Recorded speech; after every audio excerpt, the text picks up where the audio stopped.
Number 4 LSU versus number 13 Ole Miss. And this is at Vaught-Hemingway Stadium, Oxford, Mississippi. And Ole Miss is favored by 2.5 points in this game. Against the team that some people think is the number 1 team in the country. We got to examine all of this. But first, I'm George Wrighster, former NFL player, college football analyst for CW, and here on George Wrighster's College Football Podcast. Make sure that you like, subscribe, share, and get notifications. And most importantly, tell a friend about the show. We're going to start where we always start, coach versus coach. Brian Kelly at LSU, Lane Kiffin at Ole Miss. These dudes are like fraternal twins. They're the same, but they're very much different. Now, they're the same in the fact that they're both highly skilled and good talent collectors, and they're both historically producing offenses with high-level quarterback play. They both climbed the coaching ladder, leaving a trail of both success and controversy in their wake, and they both absolutely are lightning rods for the media, and, they're going to say something that's going to make somebody mad every now and then. But the difference between these two is that it seems to be that Lane Kiffin, that he stokes a lot of the controversies internally, because whether it's out of boredom or malice, it's impossible to tell. But it is definitely intentional. Now, you got Brian Kelly on the other side. He's out here just stepping on rakes, bumping into hornets' nest, and keeping things way more interesting than I think that he actually even intends to. Now, back to Lane Kiffin, because he's in his 6th year at Oxford, and he has talked at length about how much the city and the SEC culture really has grown on him. Now, he's got his eyes on a 4th double-digit season wins in 5 years, an accomplishment that Hugh Freeze, David Cutcliffe, that they only achieved once. And then you got Mac Luke, Houston Nutt, Ed Ogeron, Tommy Tuberville. They never even managed to do it. And 2 of those guys went on to win national championships elsewhere. So it is not the easiest place to do it in Oxford. Lane Kiffin is already the 2nd most accomplished coach in Ole Miss history, and his early willingness to be an early adopter to the transfer portal and NIL, it gave him a leg up in the conference that had mostly been negatively affected by the new freedoms that have afforded players. Now, the present and the future, they're bright for Lane Kiffin in Oxford, assuming that he doesn't pull the pin and then, take his talents on to somewhere else. Now, on the other end, you got Brian Kelly over there at LSU. The dude is managing championship expectations like a waiter balancing a tray with 8 entrees and 6 drinks on it.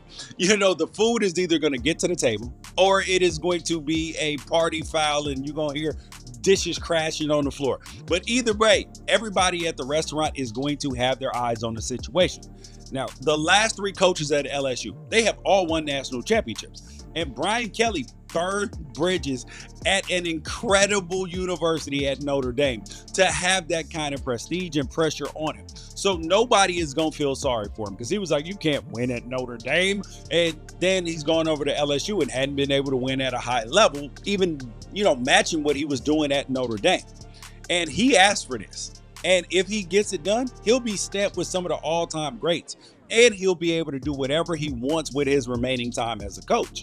Now let's look at the quarterbacks, because you got a stable situation with Garrett Nussmeier over there at LSU and a semi-controversy over at Ole Miss with Trinidad Chambliss and Austin Simmons, because it's actually an interesting situation over there, because Austin Simmons was the much celebrated boy genius heir to Jackson Dart, but then he got banged up in the first game.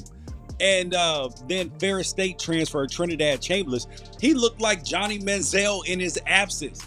And I'm not sentimental, and it's a tough business. And, I have to think that if you rock with Chambliss from here on out, or until he does something to give the position away, that is exactly what you have to do.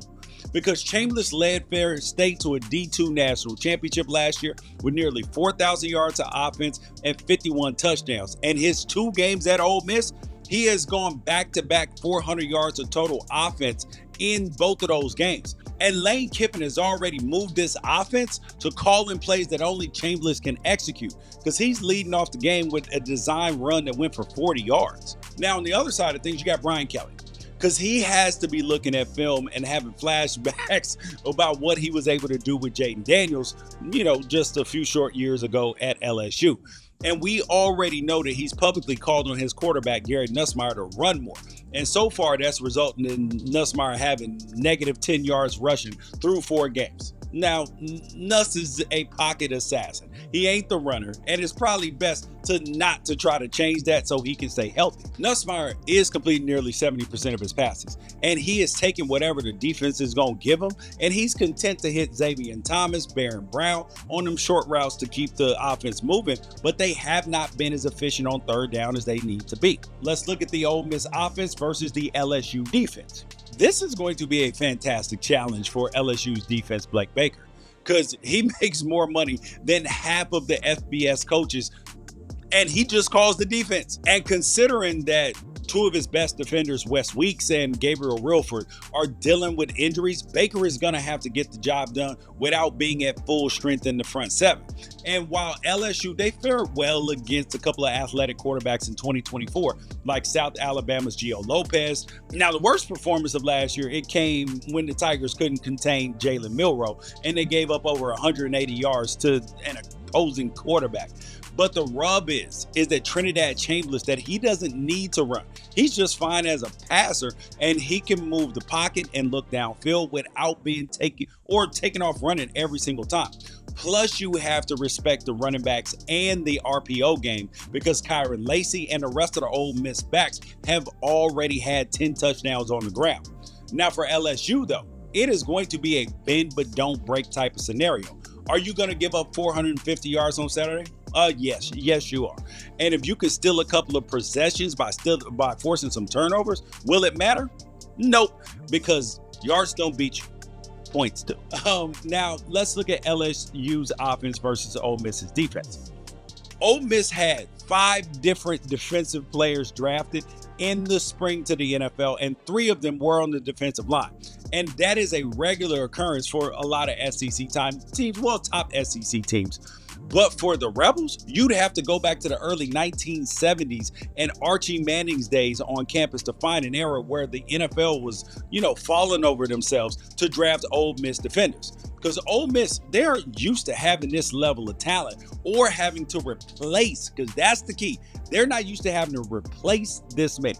So we're definitely seeing some regression from last year where the defense was stellar, because last year they gave up 81 yards per game on the ground and 2.3 yards per carry. This year, that's jumped to 191 and 5.1. So, yeah.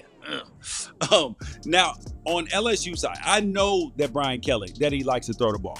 But this weekend could be the perfect time to get Caden Durham, his first 25-touch game of his young career, and running the ball.